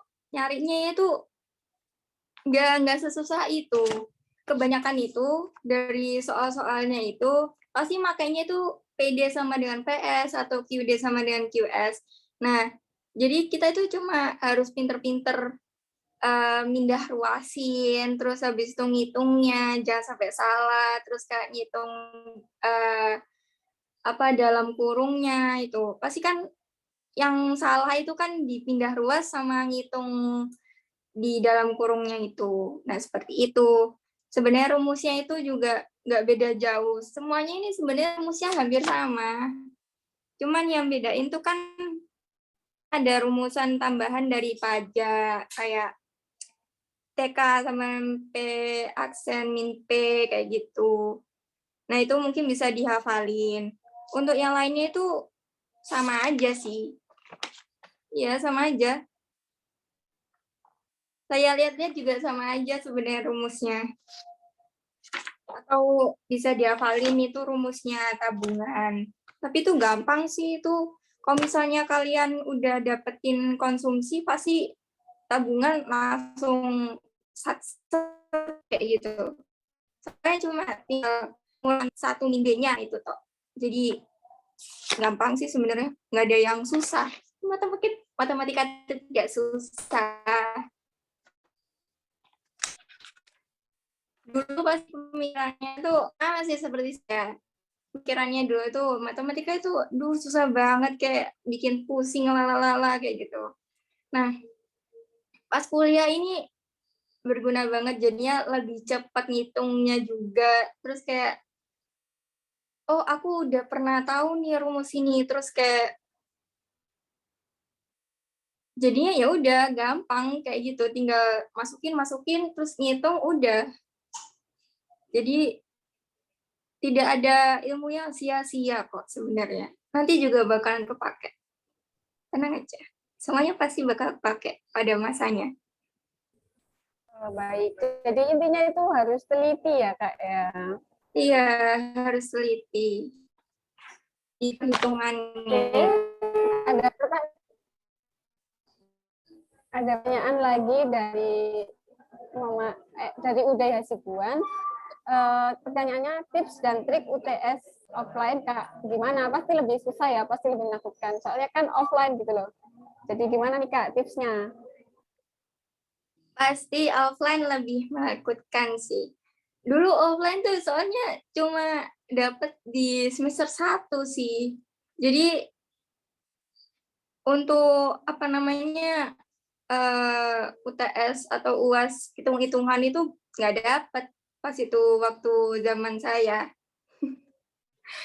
Jadi ya intinya itu untuk offline ya. Karena offline itu kan pasti kan kalian nggak tahu kan soalnya itu kayak gimana. Tapi pasti itu dosennya itu ada yang ngasih kisi-kisi. Pasti yang nyari apa ngasih kisi-kisi yang keluar nanti ini. Nah, kalian itu melajarin itu terus nggak usah dihafalin, dipahamin aja. Kalau kalian paham itu pasti bakal nyantol di otak gitu loh, daripada kalian ngafalin ngoyo terus kayak tiba-tiba pas ujian tiba-tiba lupa. Nah kayak gitu, mending kalian baca terus pahamin soal apa, pahamin yang udah kalian catat. Nah ya udah habis itu pasti kalian akan lancar ngerjain TS-nya. Dulu saya juga kayak gitu. Yang penting kalian nyatet omongan dosen. Kalau nyatet cuma berdasarkan PPT itu kurang. Pas dosen itu kan kayak ngomong sesuatu kayak gitu. Nah, tambahan sesuatu itu pasti ada di beberapa soal itu pasti keluar kayak gitu. Nah, itu pasti harus kalian catat. Semua perkataan dosen, nggak semua perkataan sih, yang penting-penting aja itu kalian catat. Nah, habis itu kalian pahamin, oh kayak gini. Kalau kalian paham, pasti insya Allah nyantol di otak. Terus kalian insya Allah cara ngerjain ujiannya, kayak gitu. Baik, terima kasih. Jawabannya sangat luar biasa dari tips dan triknya Kakak mentor kita. Selanjutnya langsung saja kita akan ada games. Saya serahkan langsung kepada Novara selaku PJ Games, dipersilahkan.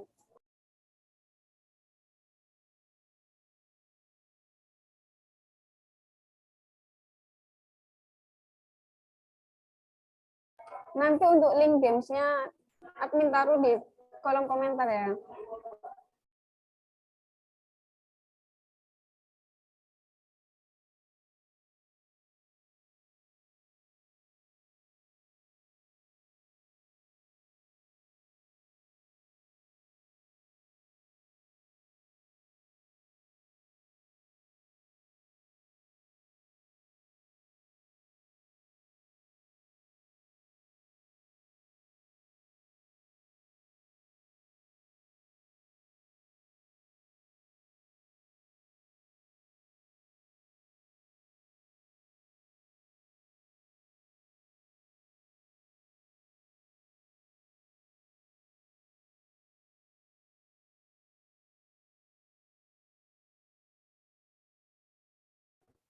Ayo, linknya udah ditaruh di kolom komentar. Segera join ya teman-teman. Ini lumayan loh, ada hadiah Shopee Pay untuk 3 orang pemenang.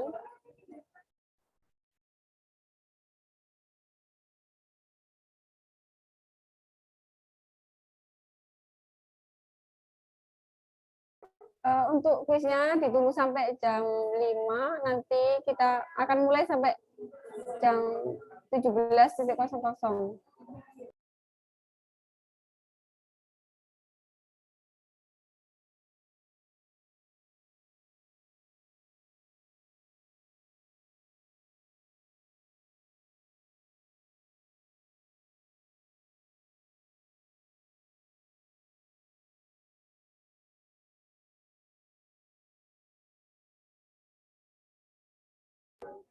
Ayo teman-teman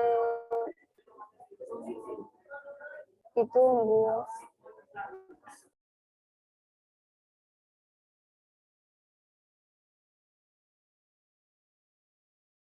Masih 3 orang ya. Ditunggu ya. Lumayan loh dapat 3. Dapat voucher Shopee.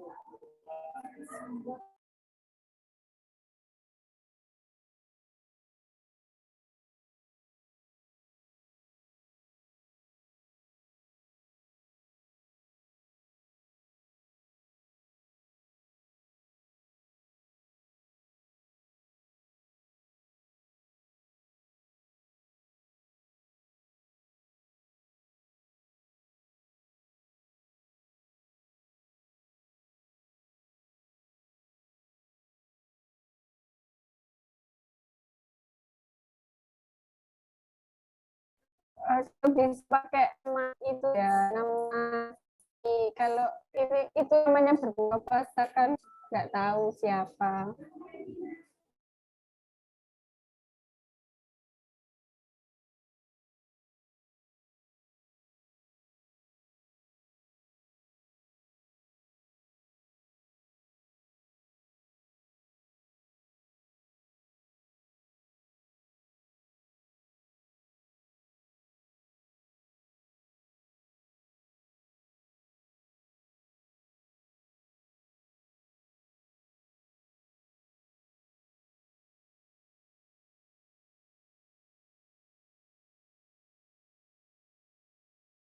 Ditunggu, masih 8 orang ya. Ayo teman-teman segera join.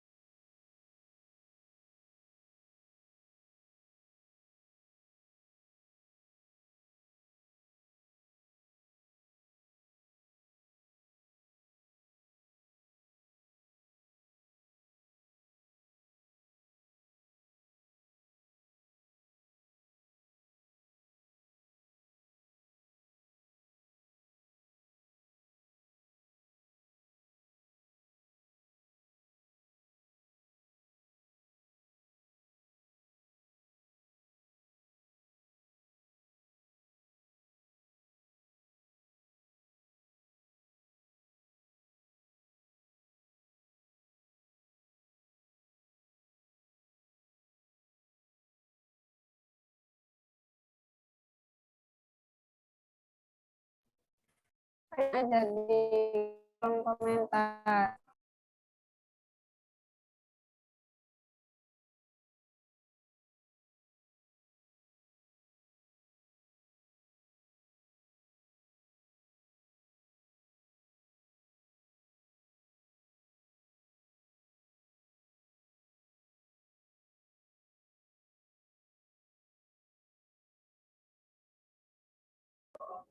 Mohon maaf ya, dari kami ada gangguan sinyal, jadi bisa ditunggu sebentar ya, karena ada kendala jaringan.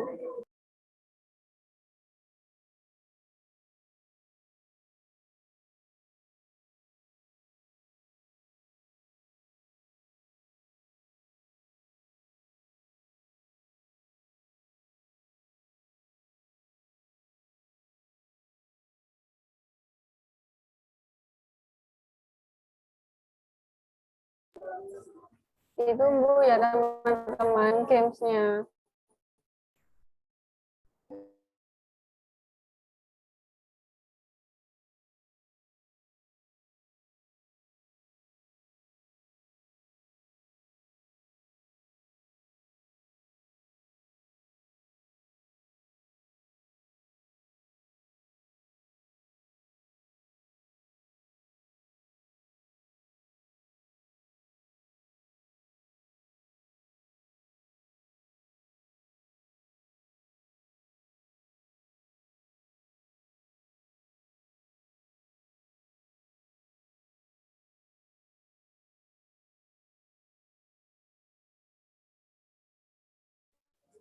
Kita join ya teman-teman.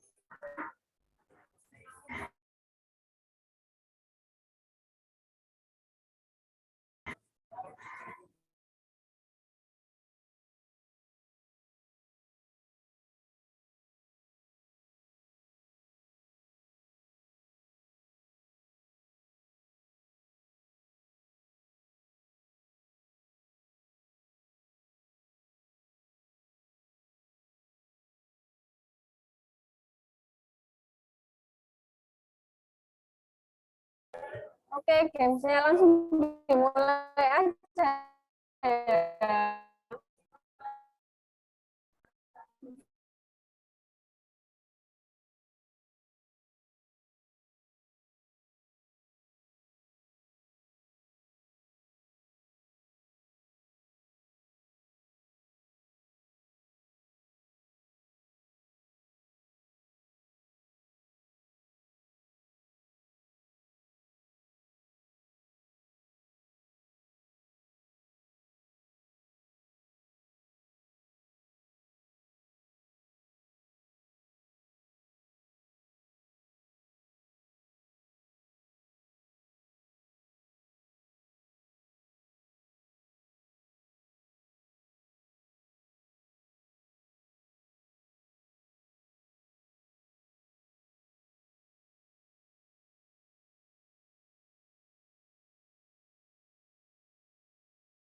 Ayo ngerjakannya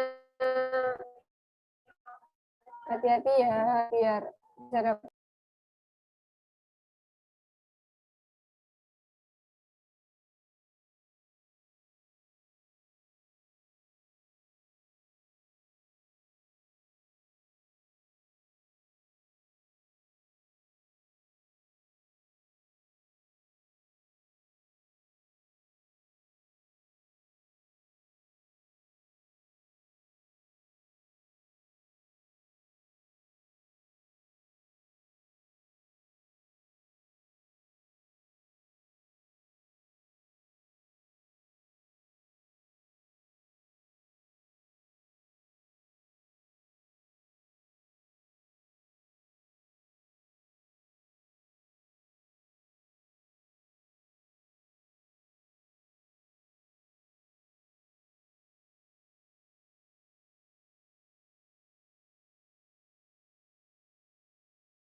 Mungkin untuk ini self skillnya masih ada kendala, jadi ya seperti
Oke, ini untuk gamesnya udah selesai semua ya.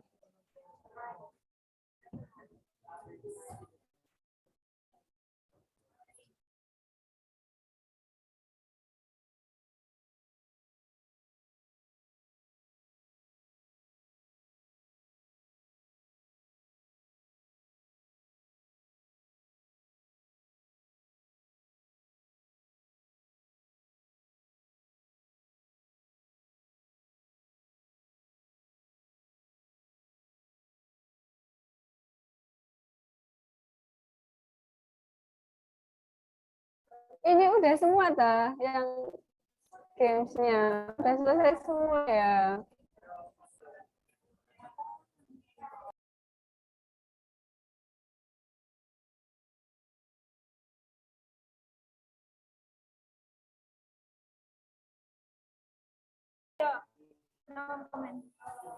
Oke, untuk juara pertama dimenangkan oleh peserta bernama Wan, yang kedua peserta bernama Indri, dan yang ketiga peserta bernama Fik.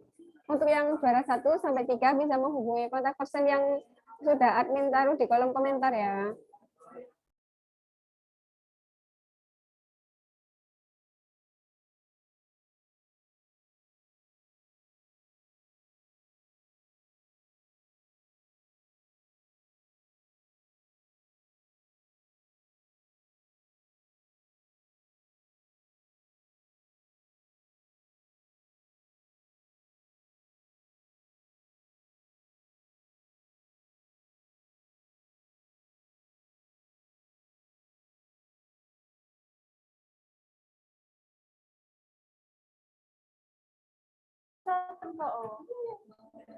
Oke, selanjutnya yaitu penyerahan sertifikat serta dokumentasi kepada mentor kita, Kak Anissa Zarasani. Semua peserta yang hadir dimohon untuk menyalakan kameranya. Nanti pada hitungan ketiga akan di-screenshot oleh admin. Ayo semua on cam.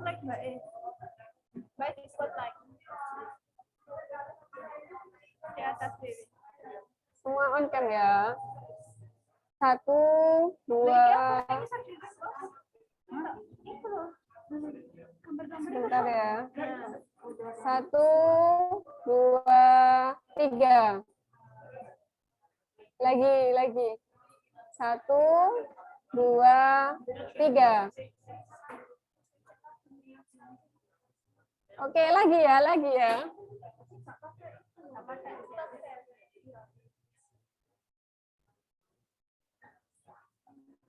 Sekarang sesi dokumentasi untuk semua peserta ya. 1, 2, 3. Sekali lagi. 1, 2, 3.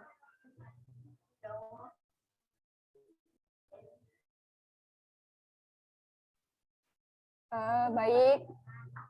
Terima kasih pemaparan materi dan diskusi yang luar biasa sehingga kita bisa mendapatkan banyak bekal untuk UTS nantinya.